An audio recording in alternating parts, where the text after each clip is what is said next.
servir de prece para todos nós. Desculpa, quem me botou.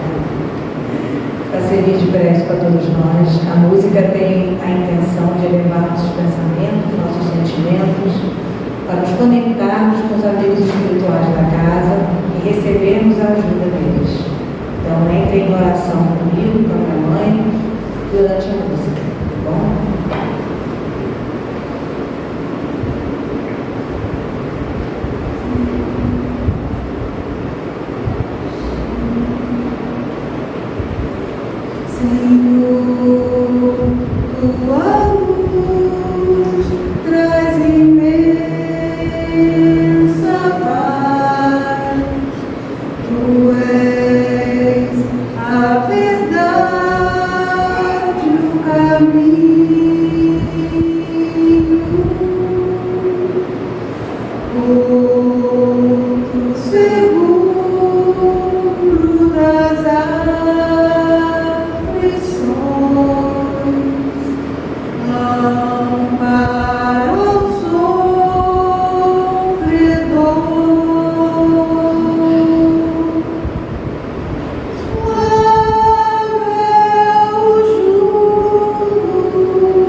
Boa noite a todos.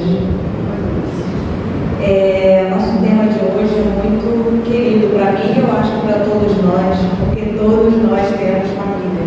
Todos nós viemos de pais, alguns de nós somos pais.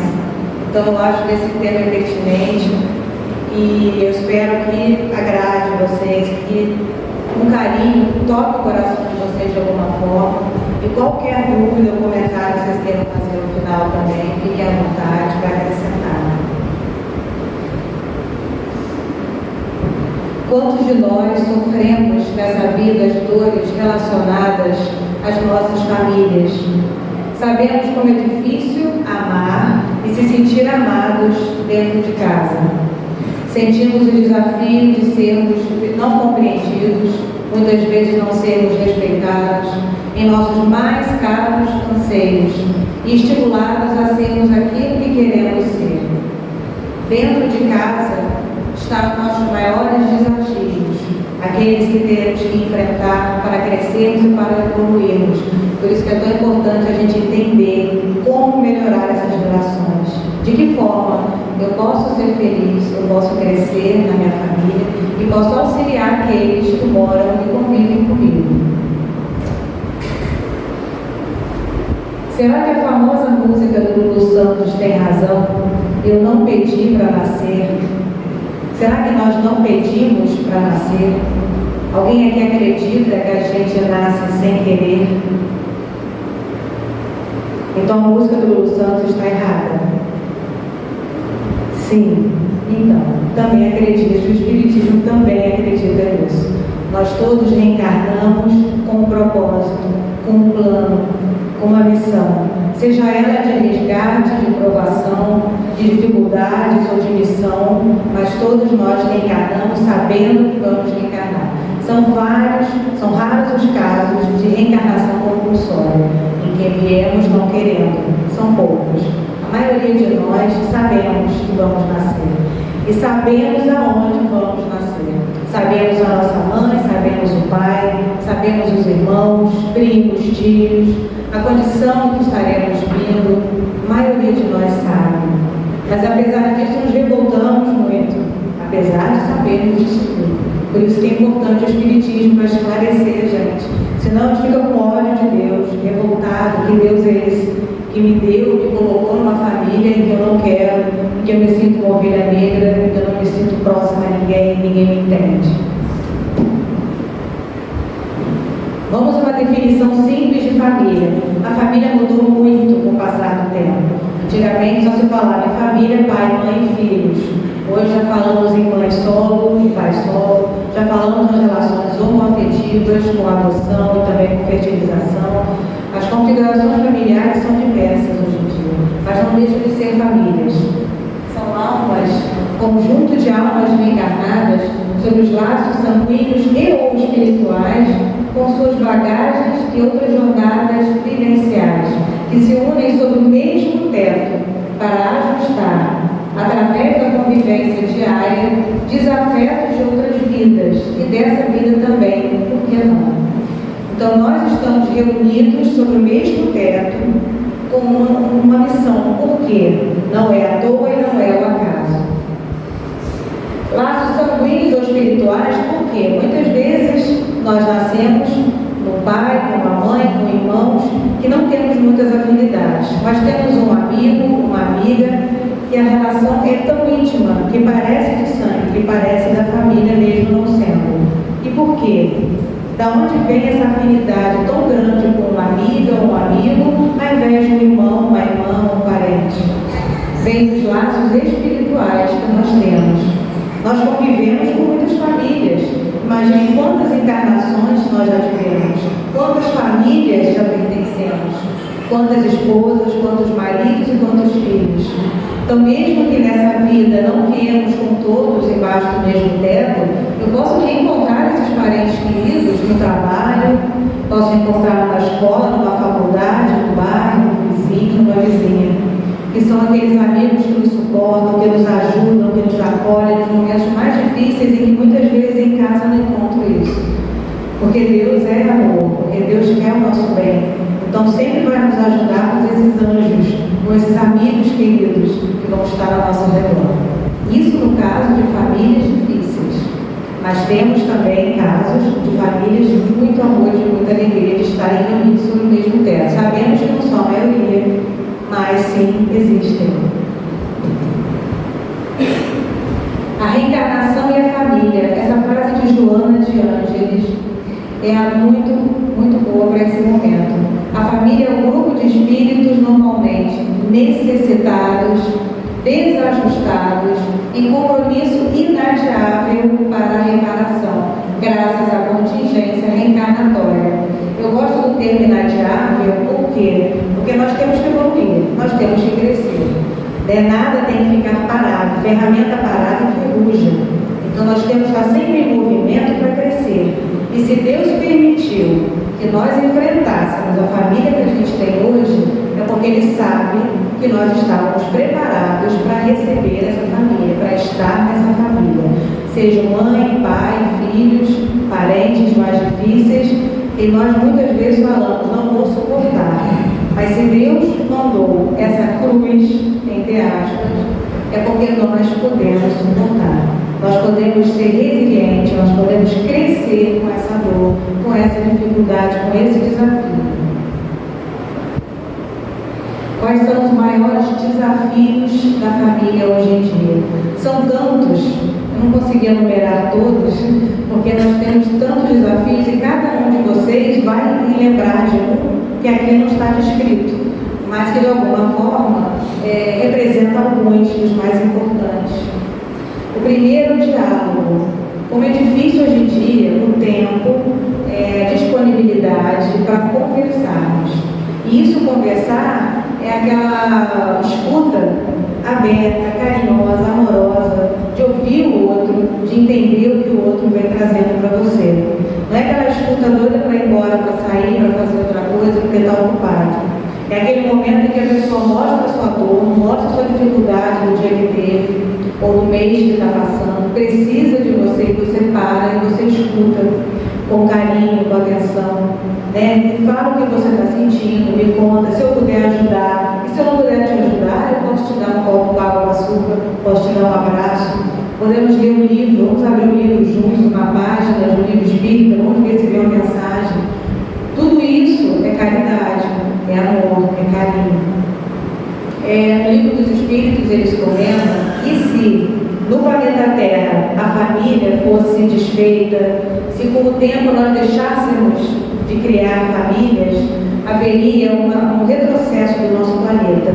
A evolução do planeta depende muito das famílias. E ele explica por quê.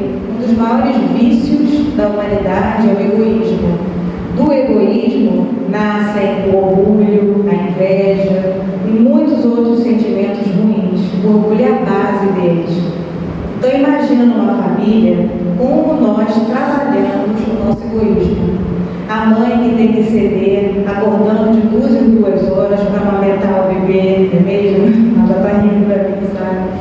Quantas vezes o pai que vai trocar a fralda, quantas vezes a mãe que tem que cuidar ao lado da cama da criança doente, a avó que cuida do filho porque os pais trabalham. Quantos são os sacrifícios que temos que fazer durante a nossa vida em família? De muitas vezes aguentar o outro falando alto, aguentar um familiar que bebe e chega mal em casa. São tantos os momentos difíceis que aprendemos a ceder, a engolir, entre aspas, a nossa dor para entender a dor do outro. Então Deus criou a família com esse intuito de nós diminuirmos o nosso orgulho, o nosso egoísmo e nos dedicarmos mais ao outro, sermos mais fraternos, empáticos ao nosso irmão que está ali convivendo sob o nosso teto. É a melhor forma, por isso que falo às vezes, de brincar, fulano mora sozinho há muito tempo, está cheio de manias, é difícil de criar uma família agora. E é uma brincadeira com um certo fundo de verdade. Se você tem dificuldade de convivência, você vai ter dificuldade também de ceder, de abrir espaço para o outro, de ouvir o outro, porque o seu mundo é só você. Quando você tem um monte de gente para compartilhar, você aprende a ser menos egoísta, você se abre mais. A honestidade de sentimentos. Quantos de nós usamos as máscaras no nosso dia a dia? Máscara da vítima, eu sofro muito, todo mundo é contra mim, todos me perseguem, minha família me odeia, tudo é ruim para mim. É uma máscara. Ou aquela máscara que eu estou sempre feliz, estou ótimo, nada me atinge. Nossa, bom dia, que lindo dia. Aquela pessoa que de manhã você não acredita no otimismo dela, mas constante, que não é uma coisa natural. Então essas máscaras nós temos que nos despir, buscar a verdade dentro dos nossos corações e através dessa verdade, dessa honestidade, mostrar o nosso sentimento. Não estou feliz com esse seu comportamento, não estou feliz com a forma que estamos convivendo aqui em casa. Gostaria de propor uma mudança, gostaria que você tentasse, quem sabe, pensar diferente dessa forma que estamos vivendo hoje. Essa honestidade mostra uma vulnerabilidade, uma fragilidade que a gente não gosta de mostrar. A gente prefere que o outro tente adivinhar o que estamos sentindo. Então a gente fecha a cara, o tempo fecha em casa, a gente fica quieto, de cara virada, esperando que o outro entenda, descubra o que está acontecendo. E esse tipo de sentimento, tanto o nosso quanto o do outro, só causa mais sofrimento, demora mais a resolver e perde o nosso tempo. O correto, o ideal de uma alma mais evoluída, que não é o nosso caso, é tentar mesmo se abrir. Não estou bem hoje, não estou me sentindo bem, quero um carinho, hoje eu estou precisando de atenção, hoje eu estou carente, hoje eu não estou bem. E isso de ambas as partes, seja relações homoafetivas ou não hétero, seja quais forem, se abrir, ser sempre honesto com o outro, porque senão o outro nunca vai adivinhar por completo o que é que você precisa. Aí vai continuar te dando aquilo que você não precisa e você vai continuar infeliz buscando aquilo que ele não sabe que você quer. Olha que loucura. Então, se a gente é honesto de realmente falar o que sentimos, a relação vai ampliar para a gratidão, para a admiração, vai crescer. E isso vai fortalecer a união da família.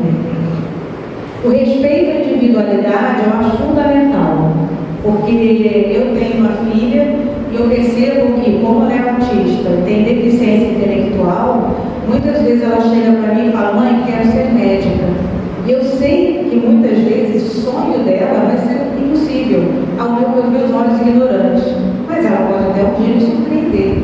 Então o que eu faço? Com certeza você vai ser o que você quiser ser. Eu não vou ficar imaginando o que ela pode e o que ela não pode. Só ela sabe o potencial dela. E se ela chega para mim outro dia e fala: mãe, quero ser cabeleireira, ótimo, lindo, o trabalho que você fizer com dignidade, com respeito, com devoção, você vai se dar bem. Então, nosso papel é estimular os nossos filhos a serem o melhor que eles quiserem ser.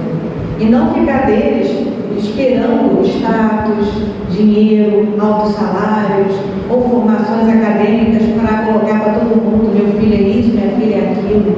O importante é eles serem felizes. Esse é o nosso trabalho. Por isso que é importante a gente respeitar.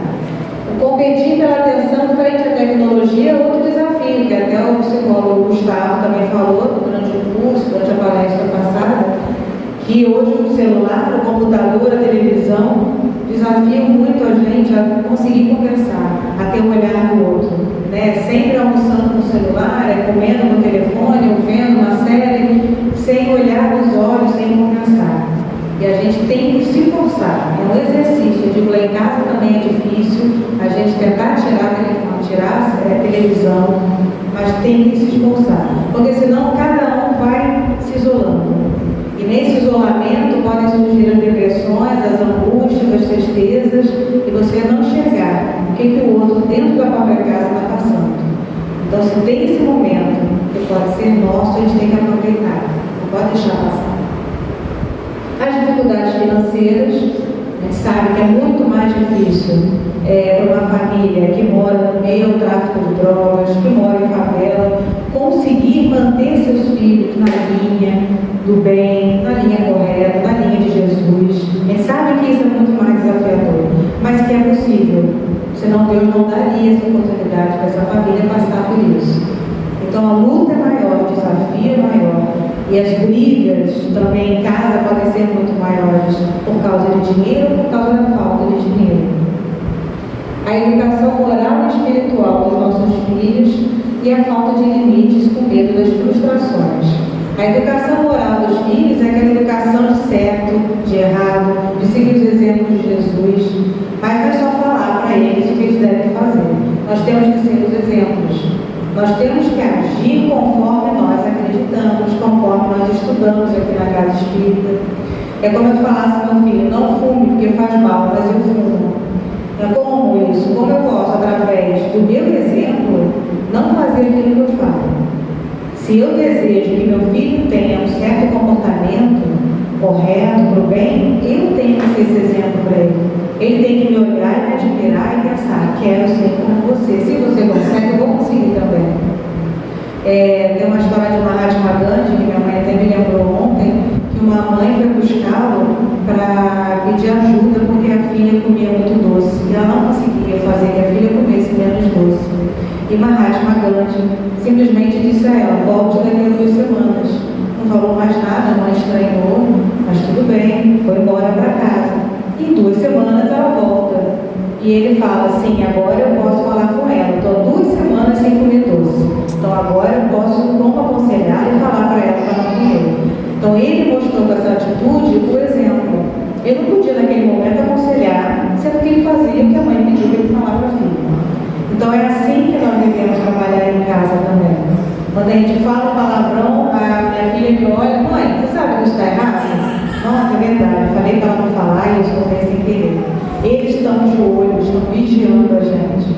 E se a gente não dá o exemplo, a gente passa de hipócrita, de mentiroso. Então passa a não acreditar mais quando nós falamos as verdades para eles. Nós não somos perfeitos, nós pais erramos. E eles têm que saber disso também. Mas a gente tem que fazer o nosso máximo, o nosso melhor para eles.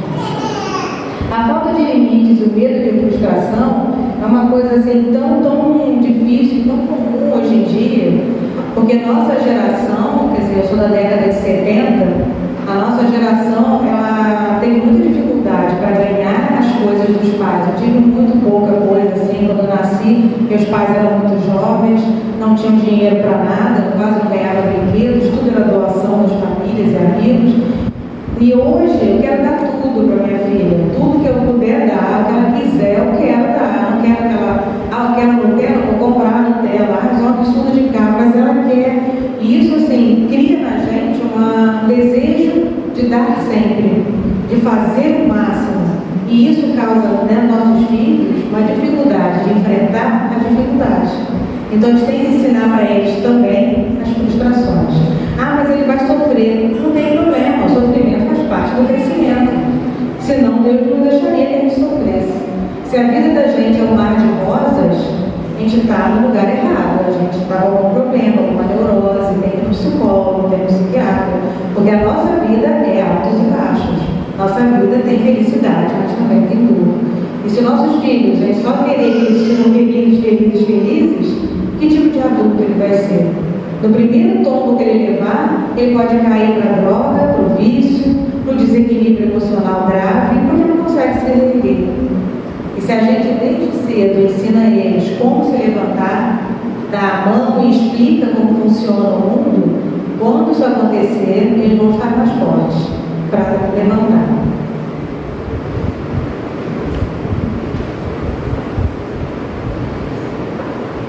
Tem um neurobiólogo que eu achei interessantíssimo, o nome dele, ele é chileno, é Humberto Maturana. Humberto Maturana diz que a educação é sempre um projeto conservador, no sentido de conservar infinitamente formas de viver. Por que a educação é conservadora? Nós tendemos a repetir o que aprendemos. Então, se os nossos pais ensinaram a gente pela violência, a nossa tendência é usar de violência com nossos filhos ou com as próximas gerações. Se nossos pais foram amorosos e compreensivos, a nossa tendência é ser amoroso e compreensivo com nossos filhos. E isso é sem querer. Muitas vezes fazemos de forma inconsciente. Os psicólogos falam muito da gente fazer coisas sem perceber, porque é inconsciente. Nós não sabemos, mas estamos repetindo. Quando algum filho erra uma questão de prova ou de exercício, a tendência é, nossa, você é muito burro, hein? E de repente você vai lembrar, a sua mãe ou seu pai falaram exatamente isso para você, nossa, como você é burro. E usa o mesmo termo. E se a gente não se tocar, se a gente não parar para pensar, a gente faz automático. A gente repete vários valores e palavras, repete igualzinho com nossos pais. E se isso foi ruim para a gente, por que eu estou repetindo? Por que eu não mudo então? Porque é natural da gente, a tendência nossa é essa, viver no automático. Então nós temos que sair do automático. É parar para pensar, como eu estou agindo, se está bom o que eu estou fazendo. Se não está bom, vamos trabalhar, vamos buscar um outro caminho para ser melhor na relação e a educação que eu estou dando aos meus filhos. O neurobiólogo do conhecimento chileno, Humberto Maturana, diz que a educação é sempre um projeto conservador, no sentido de conservar infinitamente formas de viver. Fomos educados como mães e como pais, esposas e maridos, a partir de tantos estereótipos moralizantes e idealizantes que se propagam sobre séculos e estão na raiz de muitos dos nossos sofrimentos. Acreditamos que não somos capazes, acreditamos que nós não vamos conseguir vencer na vida. Temos tantas crenças que nos enfraquecem, nos fragilizam, que se a gente não para analisar que pode vir de uma outra geração, nós continuamos essas crenças. Ainda conquistamos nossos sonhos, realizamos aquilo que nós gostaríamos. Todos nós viemos com talentos, com missões, com trabalhos aqui.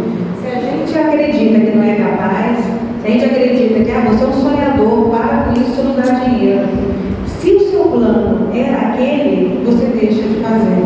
Às vezes você planejou, eu vou ser um excelente pintor, adoro pintura, adoro artes, vou trabalhar pela arte. E nasce numa família que não vão te dar apoio. Vai ser um desafio se você quiser continuar. Se você não for forte, você cede. Isso não dá dinheiro, ninguém valoriza isso, que besteira. E o plano espiritual seu era com a arte, mas aí você cede. Você, não, realmente, o mundo capitalista não vai aceitar a minha profissão. Então vou abrir mão. Mas o seu sonho está ali, guardadinho, uma caixinha. Por isso que é importante a gente se conhecer, respeitar os nossos desejos, os nossos sonhos. Quando a gente gosta do que a gente faz bem feito. Se a gente não gosta, a gente vai fazer mal feito. Então, só porque vai dar dinheiro segundo o capitalismo, vou fazer, mas não faço bem. Aí está no mundo a quantidade de profissionais que fazem erros absurdos só porque queriam se formar naquela profissão, mas não gostam. Estão ali pelo status, pelo financeiro, pelo que os outros vão pensar, mas não têm esse desejo, essa vontade. Então não são felizes onde estão. Aí criam também uma família que não é feliz, porque está no lugar que não gostaria de estar.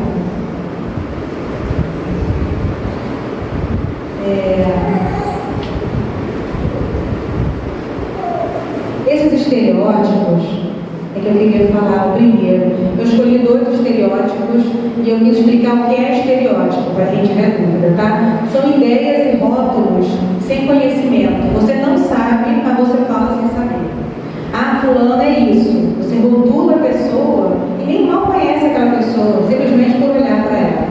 Se você olha o idoso, você fala, vou empregar o idoso, ele vai ter força para trabalhar comigo. Você sabe a força dele? Você sabe o talento, o conhecimento dele? Não, mas eu estou rotulando. Isso é estereotipar alguém. Então, o primeiro estereótipo que nós enfrentamos como família é o de perfeição, de achar que nossos pais são perfeitos, não erram, são super-heróis.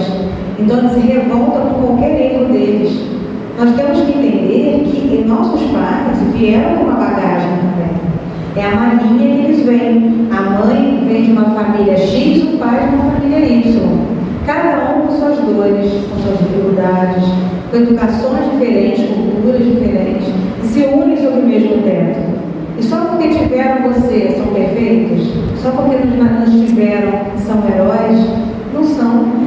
Pai e mãe erra, pai e mãe fala besteira sim. E tanto nós como nossos pais também cometemos erros. Isso é importantíssimo, nossos filhos saberem. Não precisa fingir de forte super-herói para o filho respeitar. Ele tem que entender, meu filho, eu não entendo sobre esse assunto, mas eu vou estudar, vou ler e a gente volta a conversar. Quantas vezes minha filha me pergunta uma coisa que eu não sei? Eu falo, não sei, realmente, vou no Google, vou dar um Google para saber o que significa. Eu não vou ficar falando, eu acho que é isso, eu não preciso. E ela não precisa ver em mim a arrogância de querer saber tudo, porque nós não sabemos. Então tem que ter essa humildade mesmo. O estereótipo de perfeição, de sermos heróis por experienciarmos a maternidade. A maternidade é um péssimo estereótipo. Precisamos ser seres sábios, resignados, perfeitos, quase seres celestes. Imagina, é como se qualquer erro que a gente cometesse é um absurdo. Você não é mãe, você não é pai, você não pode cometer esse tipo de erro. Por quê? Nós somos imperfeitos, sim, estamos aprendendo dia a dia com a maternidade, com a paternidade. Isso sem culpa. Isso chama responsabilidade, mas sem culpa. Os pais, apesar de serem portais de nossa existência no mundo, e desse ponto de vista são sempre sagrados, não nascem perfeitos. Então, pela constelação familiar e pelo honrar o nosso pai e a nossa mãe que Jesus nos passa, temos sim que respeitar nossos pais, considerá-los sagrados, porque eles permitiram a nossa vida, permitiram que nós viéssemos. Senão eles poderiam ter abortado, poderiam não engravidar, poderiam de diversas formas que a gente não existisse nesse momento. Então nossa gratidão a eles é eterna, sempre. Aí são meus pais. Meu pai já fez palestra aqui várias vezes, mas já desencarnou em 2016. Minha mãe. E o que eu acho bonito no pai e a mãe que Jesus nos fala é que consiste em respeitá-los, acho muito amplo o que ele fala, assisti-los na necessidade, proporcionar repouso na velhice, cercá-los de cuidados, tendo em vista tudo que a caridade ordena se cumpra para com o outro. Se Jesus fala, amai o próximo, seja bom, faça caridade com o próximo, imagina com nossos pais, tem que ser dobrado isso. É isso que Jesus ensina. Mas se nossos pais não cumprem com seus deveres para conosco e não são para seus filhos o que deveriam ser, o que devemos fazer? Se fomos abandonados, maltratados, como deveremos sentir e vivenciar esses pais na nossa vida? A Aí o Evangelho passa para a gente essa resposta. Deus compete puni-los. A Deus compete puni-los. E não os seus filhos. Não compete a estes censurá-los, porque talvez hajam merecido que aqueles fossem quais se mostram. Então, até nesse momento, nós somos protagonistas da nossa encarnação. Não somos vítimas, não somos coitados, nós somos protagonistas. Se eu vim com uma família difícil, se eu sofri com essa família, é porque eu haja merecido por outras vidas que eu tenha cometido com esses pais ou com outros. E nesse momento eu posso aprender com isso. Não é vingança de Deus, não é ódio de Deus, é justiça. Simplesmente para eu aprender a valorizar os meus pais. O segundo estereótipo, que eu acho muito pertinente e importante, é o sentimento de posse que nós temos muitas vezes com nossos filhos, de achar que são meus, que são nossos filhos.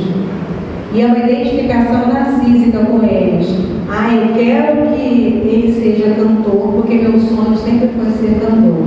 Eu quero muito que ele seja médico, porque toda a família é de médicos. Tem que ser advogado, porque meu avô, porque meu pai. Essa identificação narcísica, ou seja, eu quero que o outro seja como eu, causa sofrimento e causa dor. E nesse momento, o que a gente tem que se perguntar? Eu quero a felicidade do meu filho ou eu quero me projetar nele? Porque nesse momento, se você se projeta no seu filho e faz dele alguém que ele não quer ser, que ele não veio para ser, você não vai deixar ele feliz.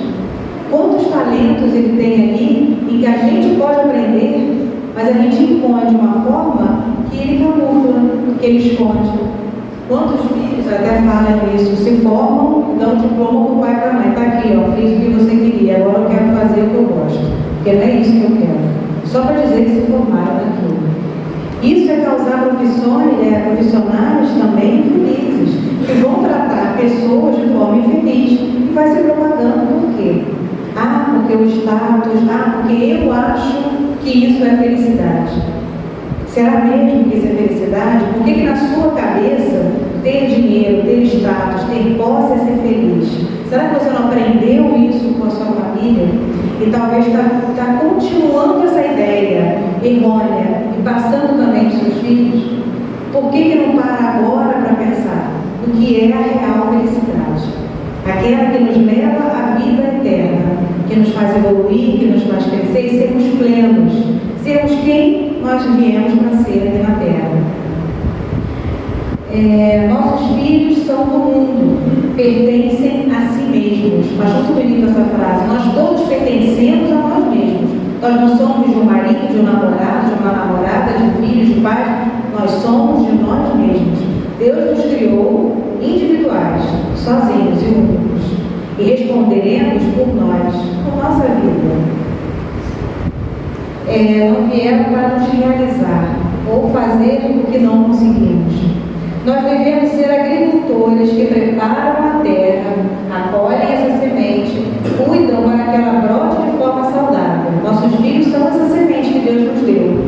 E nós temos essa terra preparada em casa, com a família, para adubar, cuidar, com carinho, com amor, com educação, para essa criança nascer de forma saudável, brotar.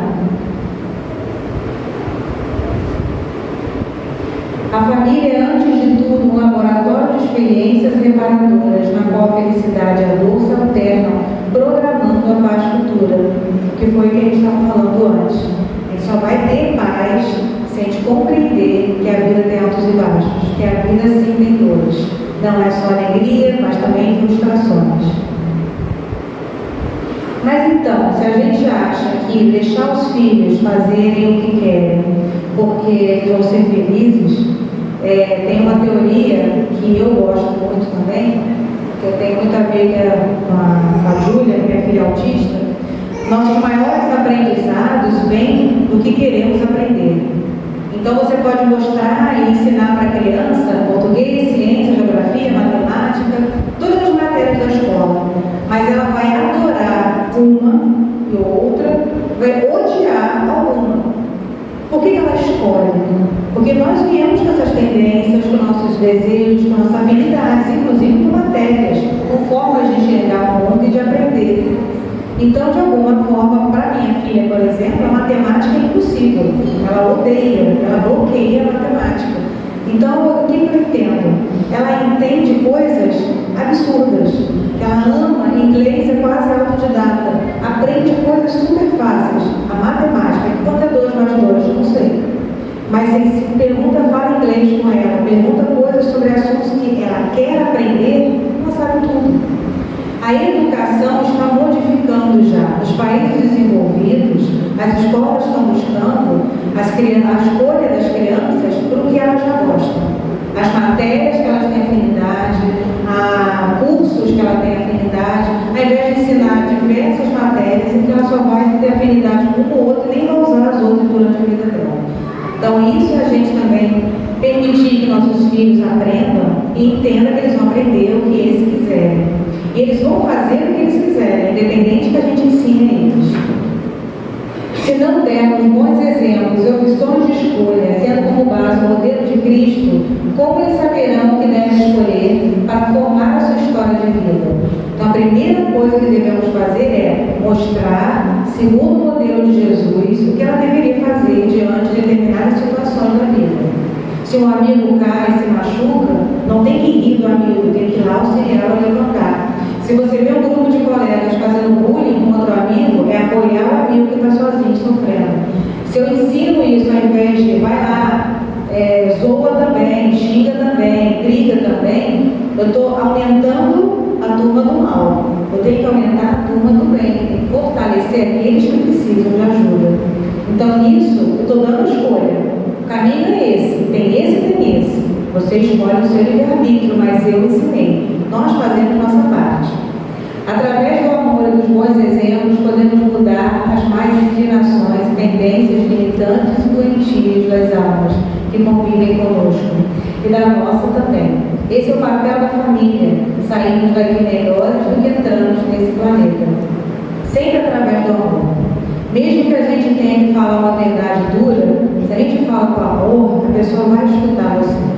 Não é escutar brigando, falar discutindo. Mas se a gente fala com amor aquela verdade, a pessoa vai te ouvir, ela vai te entender. Mesmo que na hora ela reaja de forma agressiva, vai ficar aqui martelando. Em algum momento tranquilo, vai voltar para você aquela resposta.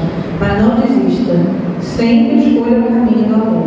É a melhor forma da gente encarar o outro e de esperar que o outro também vá nos encarar um dia com amor. Leve Jesus para dentro do lar. Aí vamos falar da nossa campanha também, de todos os centros espíritas, que é o Evangelho no lar.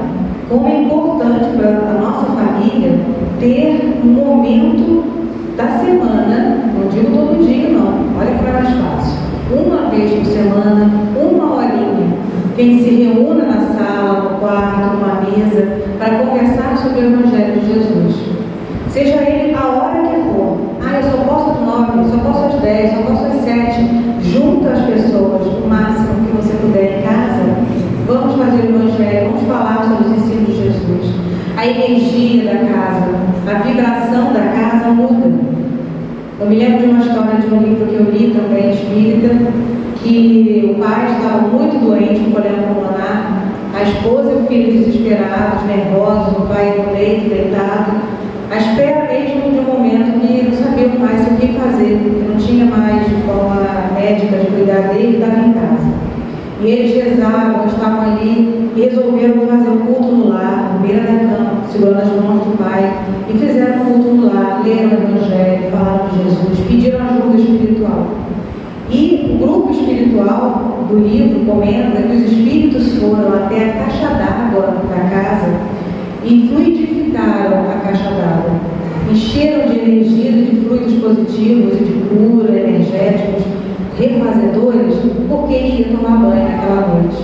Então o pai recebeu aquela água abençoada pelos amigos espirituais, que puderam ir lá por causa do culto no lar, e se sentiu muito melhor naquela noite. Dormiu bem, respirou bem, graças ao banho que ele tomou. Então a gente não faz ideia do que acontece na nossa casa quando fazemos o Evangelho no lar, quando fazemos as nossas orações. É a porta de entrada. Só espere que a gente abra a porta. Se através da oração, da prece, eu abro essa porta e dizendo, elas nos ajudam. E quantas vezes a gente fica ali no problema, na dor, e não lembra de rezar, não lembra de fazer culto. Quantas vezes em casa alguém está com uma dor, com uma dificuldade, uma criança que não dorme, um marido, uma esposa está sempre doente. Vamos fazer o Evangelho, vamos orar, vamos rezar, eles ajudam muito a gente, estão do nosso lado o tempo todo. Só basta a gente chamar eles. Importante lembrar que não importa qual seja a nossa atual estrutura familiar. Outra coisa importante, ninguém lá em casa quer fazer Evangelho. Eu chamo e ninguém vem, só tem eu. Vai você, não tem problema. Senta sozinho, bota sua musiquinha calma, tranquila, lê o livro em voz alta, faz sua prece. Não há problema nisso. A sua oração, a sua leitura tem um poder imenso também. Não precisa ter 5, 10 pessoas reunidas ali. Jesus vai estar ali com você também.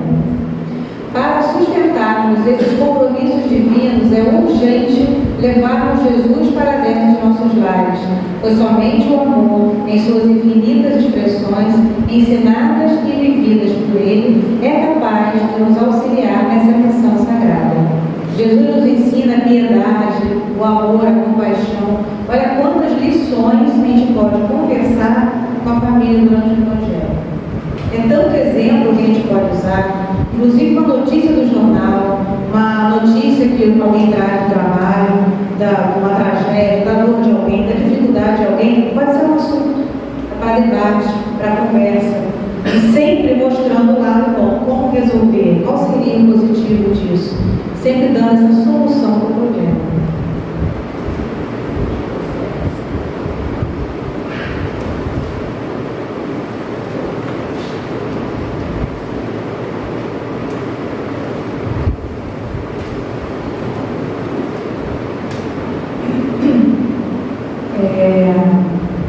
Essa história eu vou contar daqui a pouco.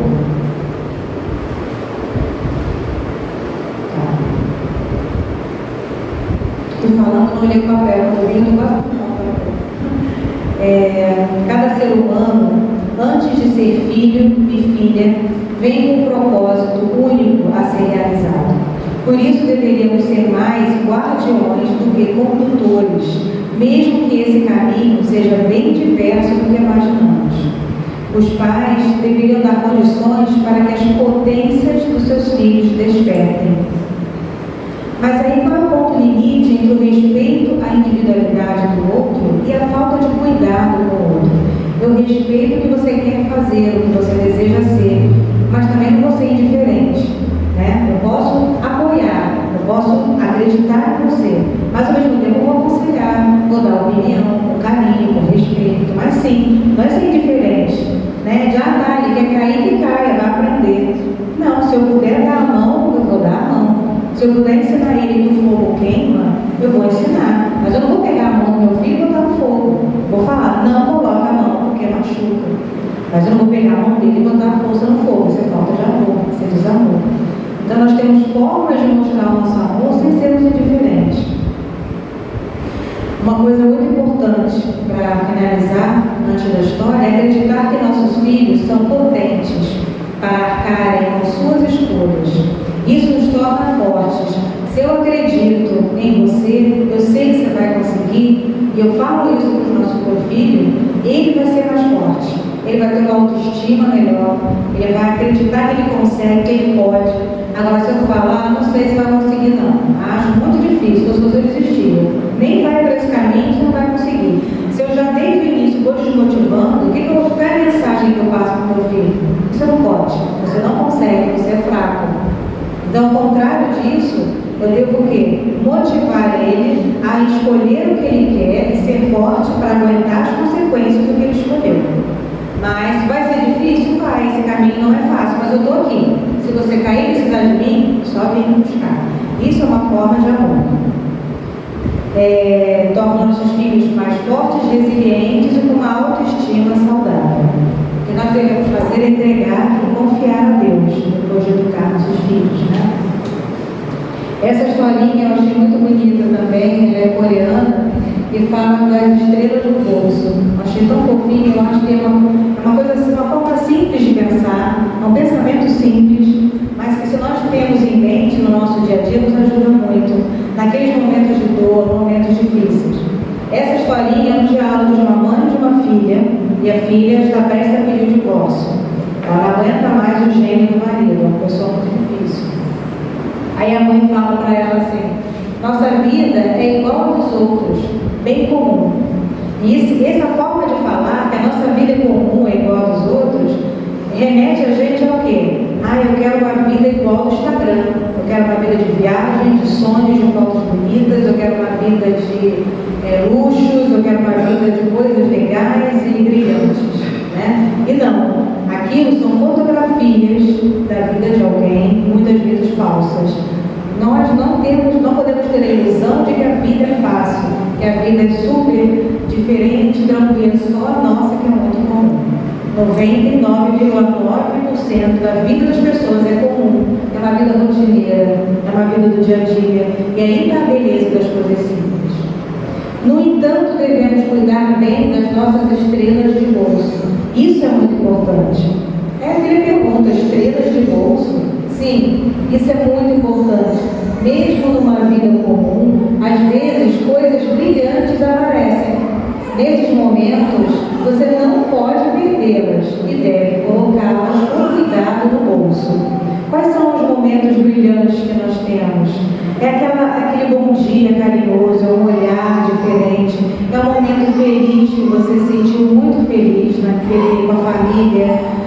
Vários momentos, se a gente puxar para a memória, nós temos um lugarzinho lá guardadinho com imagens tão felizes que nós vivemos, seja na infância, seja na vida adulta, seja um café da manhã, seja um almoço em família, seja uma palavra de um filho. São pequenos momentos que dão-nos alegria, que fazem a gente sorrir e enchem a nossa alma de alegria, só guardar aquela lembrança como uma estrelinha no bolso. Nesses momentos você não pode perdê-las e deve colocá-las com cuidado no bolso. A gente não pode deixar perder. Então, na hora que você vê algo muito especial acontecendo na sua frente, guarda, registra. Não deixa passar, não. Lembra daquele momento para você guardar com carinho ele. Quando tiver problemas, depois e estiver exausta, você poderá olhar para as suas estrelas e aguentar os momentos ruins. E ela começou a lembrar de vários momentos bons que ela teve com o marido dela, de várias felicidades e momentos brilhantes que eles tiveram juntos. Então a gente também é assim na nossa vida, a gente tende a ver o lado ruim das coisas, o lado negativo.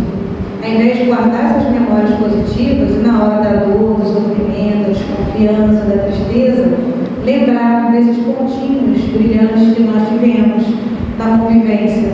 Com a mãe, com o pai, com o marido, com a esposa, um filho, uma tia, um primo, qualquer familiar, qualquer amigo, guarde essa memória com carinho. É ele que vai nos ajudar a evitar uma depressão, uma angústia, uma dor maior, vai dar aquele alívio na alma.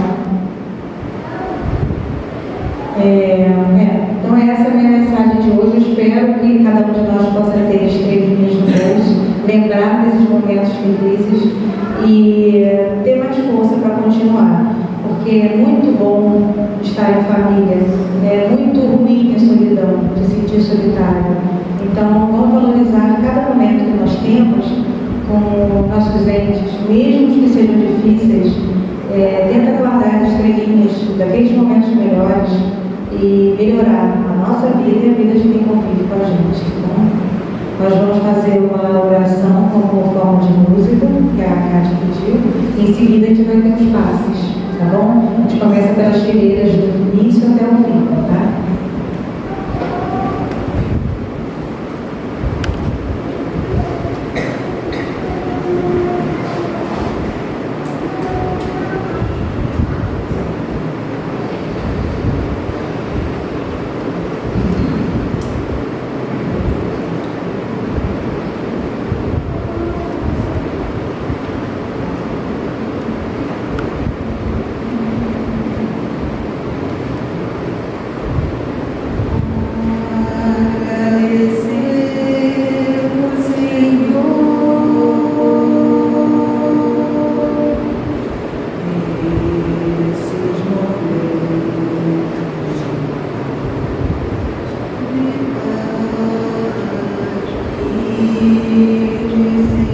sentimos aqui.